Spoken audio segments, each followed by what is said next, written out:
Welcome back to the garden. So today's video is all about fuchsias, and particularly standard fuchsias.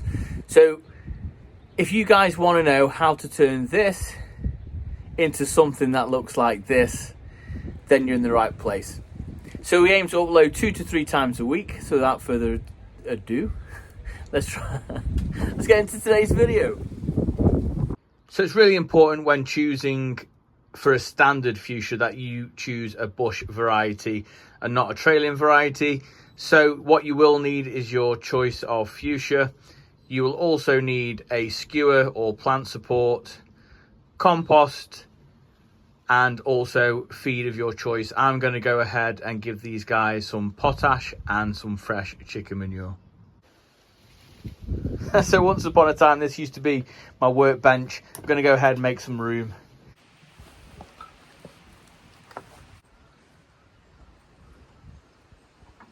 That's better, got somewhere to work.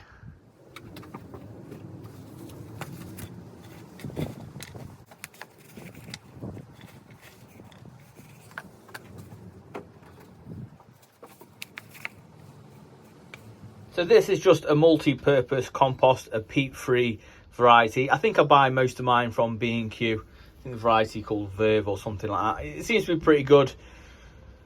I add my own nutrients anyway, but any will do really. And a pot that I forgot to mention as well. I'll give this a quick wash before I use it. So what we need to do here is we need to remove all but one of the shoots. Now these are both pretty healthy and both really similar in height. If one was smaller than the other, then I'd always choose to take away the smallest one. I will make cuttings out of this just so it's not a complete waste. But if we just take one away, let's take that one away, then it's going to leave you with that. So that's where your little bamboo cane or your barbecue skewer comes in, and we're actually supporting this one here. So I'm going to go ahead, get my secateurs and take all of these little shoots off to the left and leave that one main one there.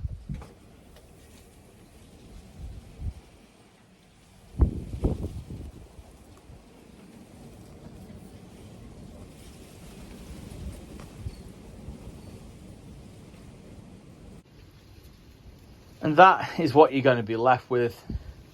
Let's go ahead, get this potted up, and we'll talk a little bit about what you guys need to do over the next few weeks.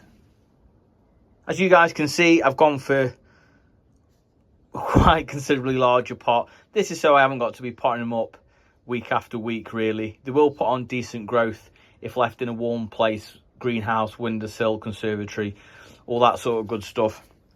So you can see how much room that's going to have to grow.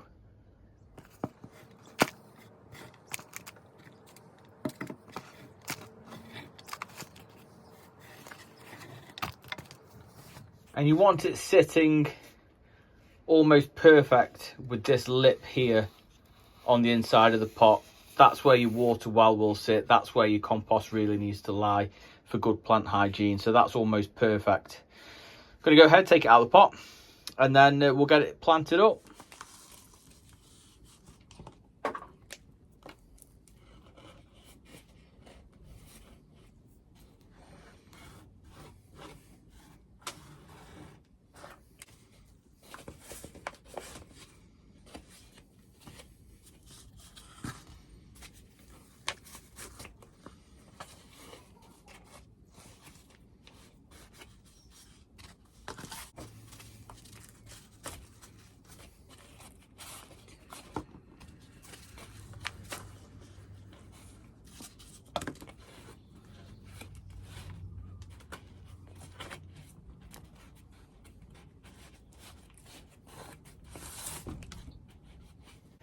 Now the cane or the bamboo stick is going to be one of the most important things that you're going to give it. Just with a little tie up with a little bit of string. This is really going to encourage it to come up.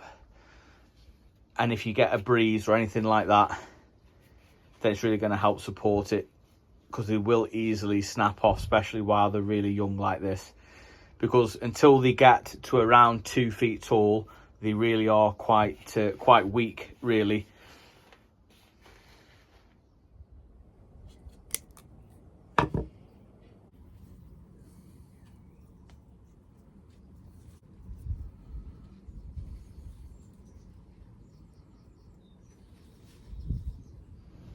And it's really worth mentioning not to do it too tight. They could snap, or you could actually cut the circulation to the plant off as well. Now at this point we are going to go ahead and remove the side shoots, but not the main leaves. So the main leaves are here, here and here, but they are starting to throw out some side shoots just there. So we're going to take away the bottom ones. We're going to leave anything that's going on at the top, and we're just going to take the side shoots off the bottom as well. This will basically encourage the plant to grow taller and stronger, as opposed to throwing out that growth at the bottom and trying to create a bush again, because all this plant wants to do is become a bush.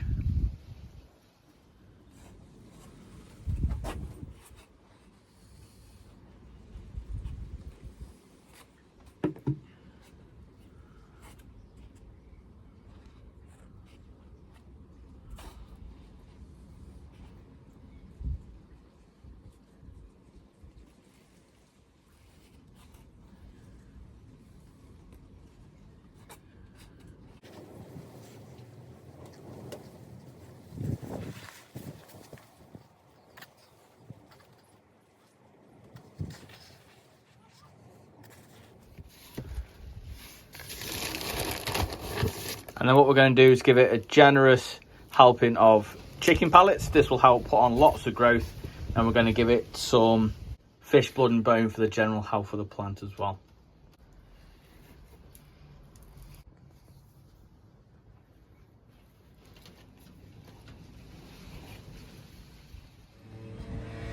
So with everything I've given it food wise, it'll be fine for 3 to 4 weeks, but you guys can give it like a tomarite, a tomato feed or a seaweed feed every week.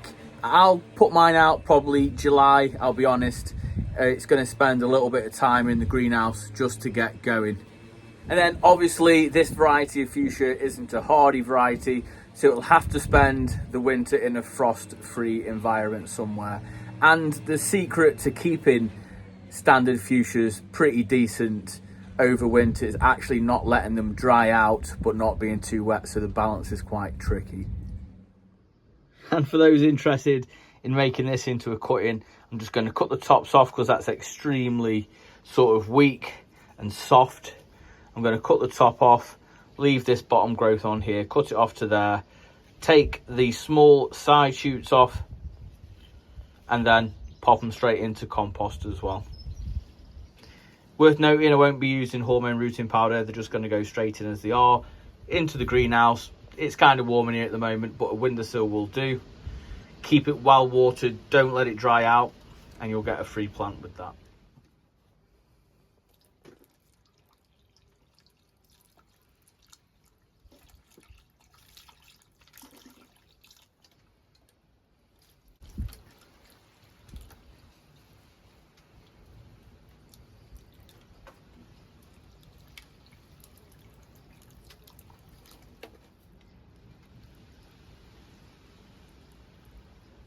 So this is a part one, so you'll have to click that subscribe button to see how it gets on throughout the season in 2025. But if you did enjoy it, then please give it a big thumbs up, as it really does help the channel out, and drop a comment down below as it helps share it out to others who love gardening just like we do.